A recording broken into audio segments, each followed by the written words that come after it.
Wow, Charlie Hurt, Washington Times opinion editor, Fox News contributor, and Katie Pavlich, editor of townhall.com, and also Fox News contributor. Katie Pavlich, I know you're in your prime. I know you are. I don't know about Charlie. I don't know about me, but I know you, Katie, are in your prime. But this guy, I mean, I can't help myself on this story. I mean, how do you think I feel, for heaven's sake? But this guy says women only in their 20s and 30s and 40s, so they gave him a couple days off. He's now getting trained or some therapy, this Don Lemon guy. He's the village buffoon, Katie. Why don't they just get rid of him? Here's a chance for CNN to do a rare public service and just get rid of this guy. Well, Larry, I'm here to reassure you that age is just a number and that forever young can too be your slogan as people criticize people's age here and there. Look, Don Lemon, it's always interesting to me when these media figures get suspended. They claim it's not a suspension, but when they do, they're off on the beach somewhere rather than being concerned about losing their job. It's like the only punishment is some kind of retraining, which they're not going to use anyway. I mean, Don Lemon is much older than Nikki Haley is, and yet they expect him to kind of change his behavior. The ratings on the show that he's on are terrible. The dynamic is horrible, and yet they think that moving him from primetime to mornings was a good idea. And I'm sure he'll make similar mistakes in the future, and we will all be watching and coming here to talk about it. Yeah, you know, it'll be great fun for all of us. Charlie Hurt, you've got to be in your prime. You look great. Both of you look great, actually. I don't want to exclude anybody here. I want to go to a different spot now, Charlie. I want to go to a different spot. Governor DeSantis is in New York as part of his pro-policing crusade. But at the same time, former President Trump has gone to Palestine, Ohio, which is a bloody disaster. That's the only way I can say it. The water's bad, the air's bad, they can't get any food, the supermarket shelves are not stocked.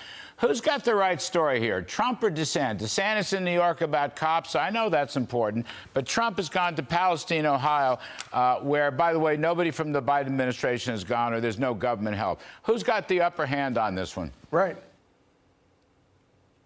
You know, the bigger comparison to me is not between necessarily Ron DeSantis and Donald Trump right now. It's between both of them and Joe Biden and the Biden administration, and the fact that they're completely MIA on all of these real, genuine catastrophes going on all around the country. Probably, to me, most importantly, along the southern border. But so, you know, both of them have picked something really great, and you know, I think we talked about this last week. It's why Republicans really do have sort of an embarrassment of riches here. You have two serious people addressing serious issues that people actually care about, that the current administration is completely ignoring. And I think that, you know, we're going to see a lot more Republicans get into this primary. I think it's going to be a fabulous primary. I'm looking forward to it. I think it's going to be a good fight. I think that it will be, you know, a lot of good stuff is going to come out of it. But what you're going to see is a field of serious people versus the Democratic field, or the Democratic field of one that is just fundamentally unserious, ill-equipped, crazy, lunatic. You know, as you were talking about at the top of the show, you know, the reason that we have the war in Ukraine right now is because of one man. One man made singular decisions to destroy American energy independence, which gave Vladimir Putin the wealth to invade Ukraine. Yeah, by the way, to me, that's the biggest distinction. There's a lot to that. I mean, $100 oil, Putin invades, happens. That's how he went into Crimea. It's how he went into Georgia. It's how he went into the Ukraine again. It's exactly right. You know, Katie, just last one here. I just feel the emperor has no clothes. Biden right now, nobody is challenging Biden. But if Gavin Newsom throws his hat into the ring, Pritzker throws his hat into the ring, I'm telling you, the emperor has no clothes. The whole thing might change. What you think? Well, you must have missed the news that Marianne Williamson, who ran last time Democrats were in a primary fight, is headed to New Hampshire. So she is challenging President Joe Biden, and we'll see if that encourages others like Gavin Newsom to get in the race. So far, we're late on this announcement that Joe Biden is announcing for re-election. I think he probably will. I think it's going to take a lot for the DNC and the Democratic establishment to turn the tables on not renominating an incumbent president, but it's politics. You never know what can happen.